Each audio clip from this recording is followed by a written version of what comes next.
سورۃ البقرہ کی آیت نمبر 42۔ الحمدللہ وکفی وسلام علی عبادہ الذین اصطفی، خصوصا علی سید الرسل وخاتم الانبیاء وعلی آلہ واصحابہ الاتقیاء۔ اما بعد فاعوذ باللہ من الشیطان الرجیم، بسم اللہ الرحمن الرحیم۔ ولا تلبسوا الحق بالباطل وتكتموا الحق وأنتم تعلمون، وأقيموا الصلاة وآتوا الزكاة واركعوا مع الراكعين۔ ولا تلبسوا الحق بالباطل، اور مت خلط ملط کرو حق کو باطل کے ساتھ، وَتَكْتُمُ الْحَقَّ، اور نہ ہی چھپاؤ حق کو، وَأَنْتُمْ تَعْلَمُونَ، جبکہ تم جانتے بھی ہو، وَأَقِيمُوا الصَّلَاةَ وَآتُوا الزَّكَاةَ، اور نماز قائم کرو اور زکوٰۃ ادا کرو، وَارْكَعُوا مَعَ الرَّاكِعِينَ، اور رکوع کرنے والوں کے ساتھ رکوع کرو۔ ان آیات مبارکہ کے مخاطب بھی وہی بنی اسرائیل کے لوگ ہیں جن کو اللہ رب العالمین نے اپنے احسانات بھی یاد دلائے،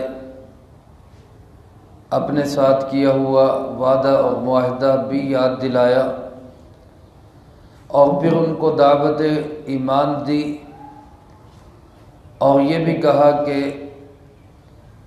کفر کر کے انکار کر کے تم پہلے کافر مت بنو۔ ان آیات مبارکہ میں بھی اللہ رب العالمین نے انہی کو مخاطب بنا کر 3 ہدایات ارشاد فرمائی ہیں۔ مفسرین کرام رحمہم اللہ نے لکھا ہے کہ قرآن کریم کا مخاطب بے شک کوئی خاص طبقہ، خاص لوگ ہوں، لیکن احکامات سب کے لیے ہوتے ہیں۔ یہ نہیں کہ اللہ پاک نے مخاطب ان کو کیا ہے تو یہ حکم ان کے لیے، یہ ہمارے لیے نہیں ہے۔ جس طرح یہ حکم ہدایات ان کے لیے ہے، اسی طرح یہ حکم اور ہدایات ہم سب کے لیے بھی ہیں۔ یہ ہدایات کیا ہے؟ اللہ پاک فرماتے وَلَا تَلْبِسُوا الْحَقَّ بِالْبَاطِلِ، حق کو باطل کے ساتھ خلط ملط نہ کرو، وَتَكْتُمُونَ الْحَقَّ، اور نہ ہی وَتَكْتُمُوا الْحَقَّ، اور نہ ہی حق کو چھپاؤ، وَأَنْتُمْ تَعْلَمُونَ، جبکہ تم جانتے بھی ہو۔ میرے محترم دوستو، کسی بھی انسان کو گمراہ کرنے کے 2 راستے ہوتے ہیں، 2 طریقے ہوتے ہیں۔ کسی بھی انسان کو، کسی قوم کو، کسی جماعت کو گمراہ کرنا ہو تو 2 راستے ہوتے ہیں اس کے۔ ایک راستہ یہ ہوتا ہے نادان، انجان اور لا علم اور جاہل لوگوں کے لیے کہ ان کے سامنے حق کو بیان ہی نہ کیا جائے، حق کو چھپا دیا جائے۔ ظاہر ہے وہ پہلے ہی نادان ہے، لا علم ہے، جاہل ہے، حق بھی ان کے سامنے نہیں آئے گا تو وہ گمراہی کے راستے پہ چلیں گے۔ دوسرا راستہ یہ ہوتا ہے کہ کچھ لوگ جو سمجھدار ہوں، پڑھے لکھے ہوں، دلیل کو مانتے ہوں، ان کے سامنے حق اور باطل کو گڑمڑ کر دیں، خلط ملط کر دیں، تو پتہ ہی نہ چلے بھی حق کیا ہے باطل کیا ہے۔ بنی اسرائیل کے لوگوں کے اندر یہ دونوں قسم کی گمراہیاں تھیں۔ یا تو وہ حق کو ظاہر ہی نہیں کرتے تھے، پیارے آقا جناب محمد کریم صلی اللہ علیہ وسلم کی خدمت میں ایک دفعہ یہودیوں کا ایک مقدمہ آیا، ایک شادی شدہ خاتون اور مرد نے بدکاری کا ارتکاب کر لیا تھا، فیصلہ لے کر آپ کے پاس آ گئے، جی آپ ہمارا فیصلہ کر دیں۔ سرکار دو عالم صلی اللہ علیہ وسلم نے فرمایا کہ میں تمہارا فیصلہ تورات کے مطابق کروں گا، جو تورات میں لکھا ہے، چونکہ تم یہودی ہو تورات کو مانتے ہو، تورات کے مطابق تمہارا فیصلہ کر دوں گا۔ انہوں نے کہا جی ٹھیک ہے۔ آپ نے فرمایا تورات بھی منگوا لو اور تورات کے جاننے والے کو بھی کسی کو بلا لو۔ اب وہ تورات کو پڑھنے والا جاننے والا جو تھا، اس کو آپ نے کہا تورات پڑھو، کیا حکم لکھا اس میں۔ اب آپ اندازہ کریں یہودیوں کی خباثت اور کتمان حق کو، کہ وہ جہاں پہ زنا کا حکم لکھا ہوا تھا اس پہ ہاتھ رکھ کے کبھی پیچھے سے پڑھے کبھی آگے سے پڑھے، وہاں سے نہ پڑھے جہاں یہ حکم لکھا ہوا تھا۔ آپ صلی اللہ علیہ وسلم چونکہ دیکھ کے پڑھ نہیں سکتے تھے، آپ نے فرمایا کہ بھئی کوئی گڑبڑ تم کر رہے ہو، لکھا ہوا میرا علم یہ کہتا ہے کہ تورات میں یہ حکم لکھا ہوا ہے، جو اسلام میں سزا ہے وہی تورات میں ہے، وہ پڑھے نا۔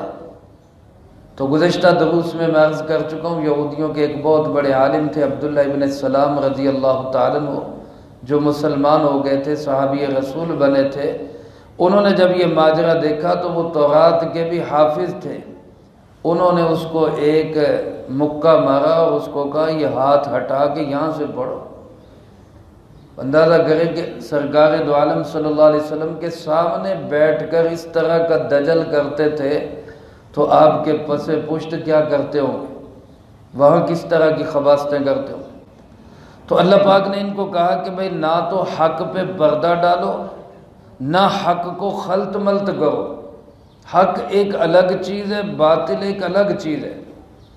اور میرے محترم دوستو، آج دنیا کے اندر جتنی گمراہیاں ہیں، آپ حضرات اندازہ کریں گے ان گمراہیوں کا سبب ہی یہی دو چیزیں ہیں، یا تو حقائق پہ پردہ ڈال دیا جاتا ہے، یا پھر حق اور باطل کو خلط ملط کر دیا جاتا ہے کہ جناب ایک کوئی پتہ ہی نہ چلے کیا ہے کیا نہیں۔ تو اس لیے ہمیں قرآن و سنت کے ساتھ اپنا تعلق جوڑنا چاہیے، اور قرآن و سنت کے جو ماہرین علماء کرام ہیں ان سے دین سیکھنا چاہیے۔ آج کل یہ ڈیوٹی آپ حضرات شاید اس سے اختلاف کریں، لیکن میں شرح صدر کے ساتھ یہ سمجھتا ہوں، الا ماشاء اللہ استثناء پہلے لگا رہا ہوں، چند ایک لوگ ٹھیک ہوں گے، ورنہ یہودیوں کی یہ ڈیوٹی آج کل میڈیا پہ بیٹھے ہوئے جو مذہبی اینکر ہوتے ہیں انہوں نے سنبھالی۔ وہ یہی کام کرتے ہیں، یا تو قوم کو سیدھا حق بتاتے نہیں، یا اگر بتاتے ہیں تو کچھ ساتھ باطل کو ملا کر میٹھی گولی کے اندر زہر ڈال کے دے دیتے ہیں، جس سے ایمان بھی خراب ہو جاتا ہے۔ اللہ پاک ہم سب کی ایسے لوگوں سے حفاظت فرمائے۔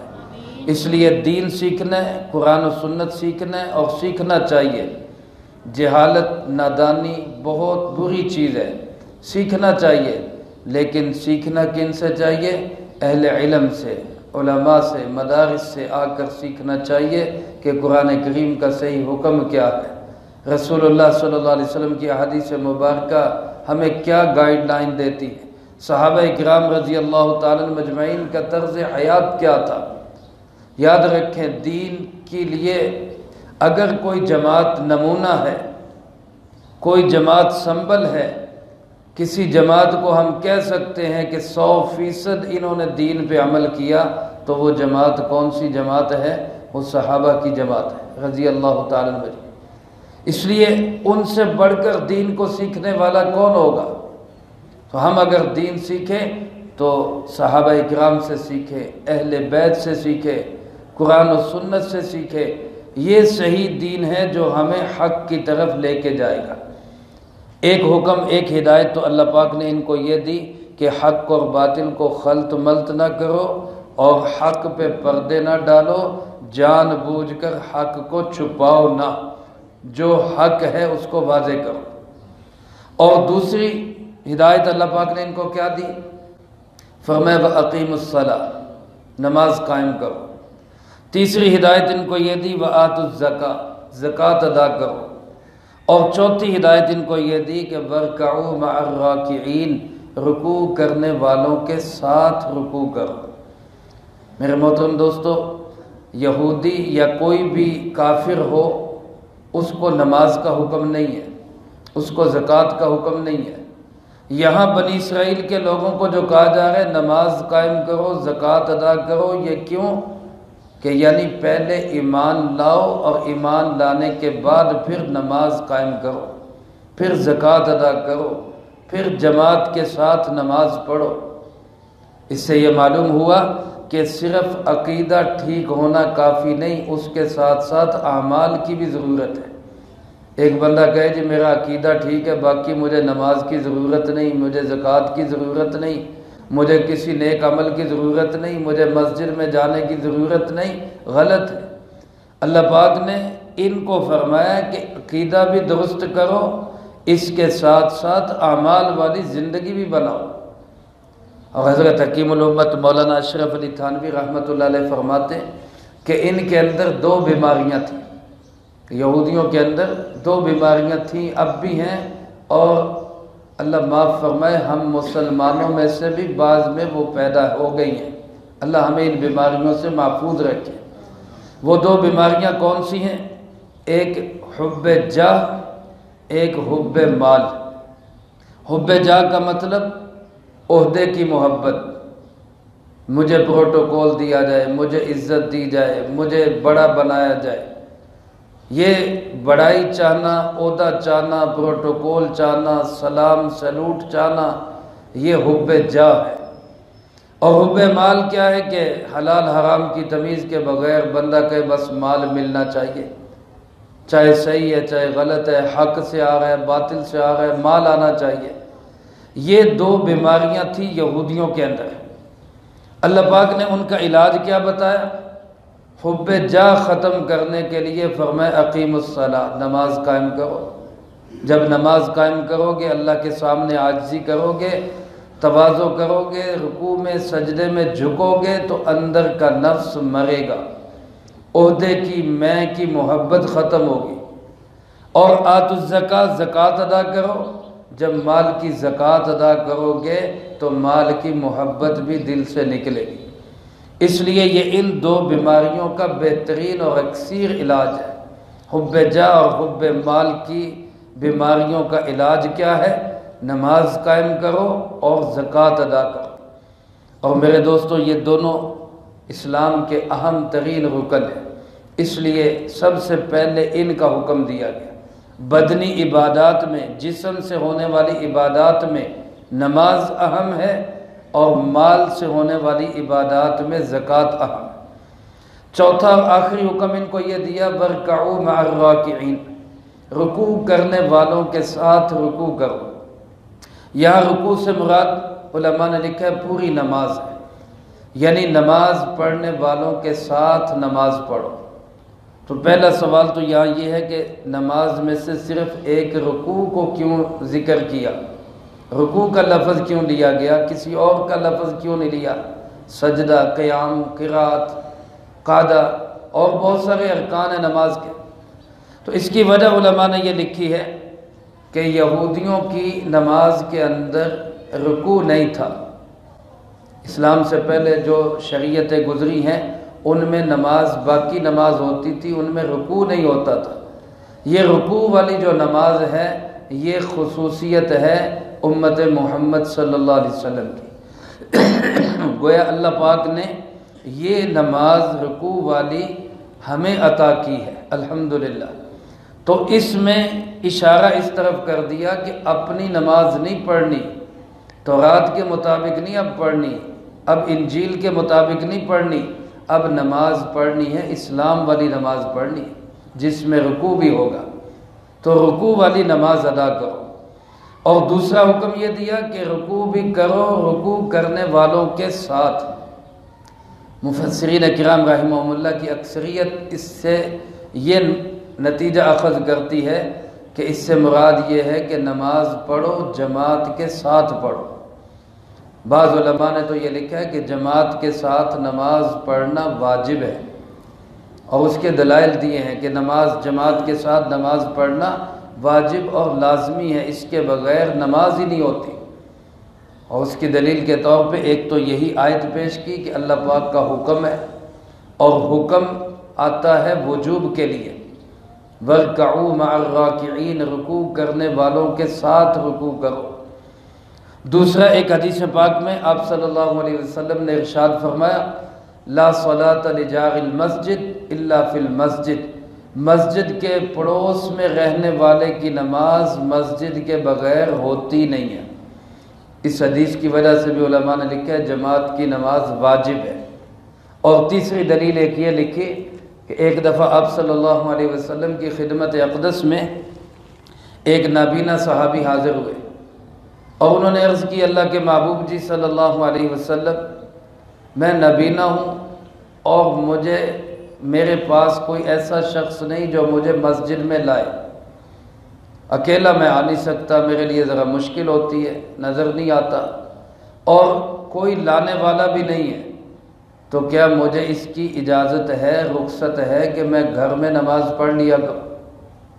تو سرکار دو عالم صلی اللہ علیہ وسلم نے پہلے تو اس کو فرمایا کہ ٹھیک ہے، گھر پڑھ لیا کرو۔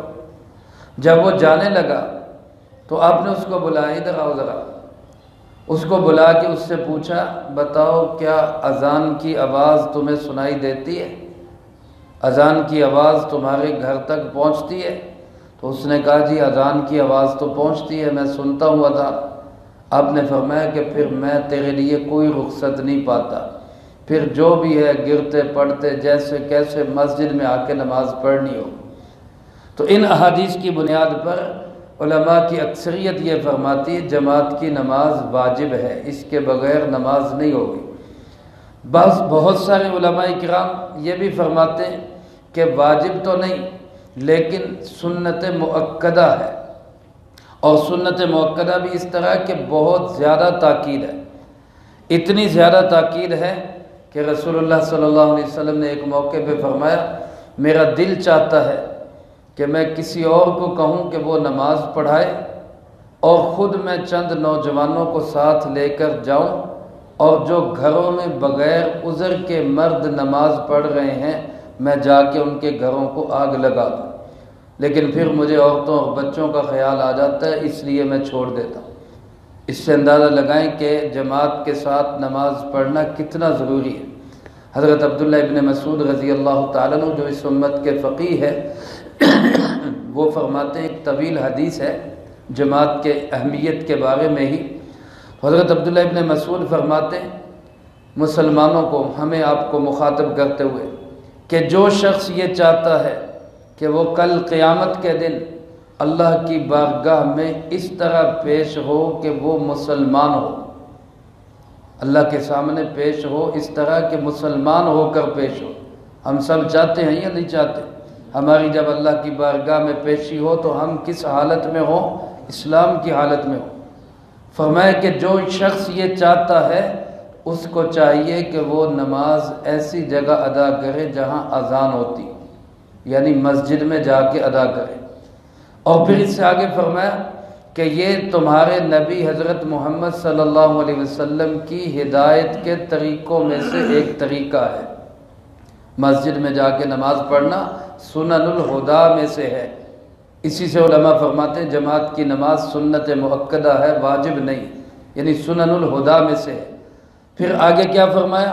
فرمایا جب تک اپنے نبی کی سنت پہ چلتے رہو گے سیدھے راستے پہ رہو گے، اور جب اپنے نبی کی سنت کو چھوڑ دو گے تو گمراہ ہو جاؤ گے۔ اور پھر اس سے آگے کیا فرمایا؟ فرمایا کہ یاد رکھو جب کوئی شخص گھر سے وضو کر کے مسجد کی طرف چلتا ہے، ایک ایک قدم پر ایک ایک گناہ معاف ہوتا ہے، ایک ایک نیکی لکھی جاتی ہے، ایک ایک درجہ بلند ہوتا ہے۔ اور فرمایا کہ ہمارے زمانے میں، اپنے زمانے کی بات کر رہے ہیں، حضرت عبداللہ ابن مسعود فرماتے ہیں ہمارے زمانے میں کسی کھلے منافق کو بھی جماعت چھوڑنے کی ہمت نہیں ہوتی تھی۔ عام منافق بھی جماعت کے اندر شریک ہوتے تھے، یا فرمایا کوئی بہت سخت بیمار، اور آگے سخت بیمار کی وضاحت کیسے کی کہ جو شخص 2 آدمیوں کے سہارے سے چل کر بھی مسجد میں آ سکتا تھا وہ بھی صف میں لا کے کھڑا کر دیا جاتا تھا، یعنی سہارے سے چل کے آنے والا بھی ان کے نزدیک سخت بیمار نہیں ہے۔ اس سے آپ اندازہ لگا سکتے ہیں کہ حضرات صحابہ کرام رضی اللہ تعالیٰ عنہم مجمعین کے ہاں جماعت کی نماز کی کتنی اہمیت ہے۔ جو جماعت سے نماز نہیں پڑھتا تھا اس کو وہ سمجھتے تھے کہ یہ پکا منافق ہے۔ اللہ پاک ہم سب کی اس سے حفاظت فرمائے۔ تو اس لیے کوشش کرنی چاہیے کہ جب بھی نماز کا وقت ہو نماز کہاں پہ ادا کریں؟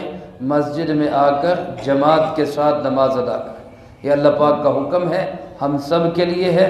فرمایا وَارْكَعُوا مَعَ الرَّاكِعِينَ، رکوع کرنے والوں کے ساتھ رکوع کرو، یعنی مسجد میں آ کے جماعت کے ساتھ نماز پڑھو۔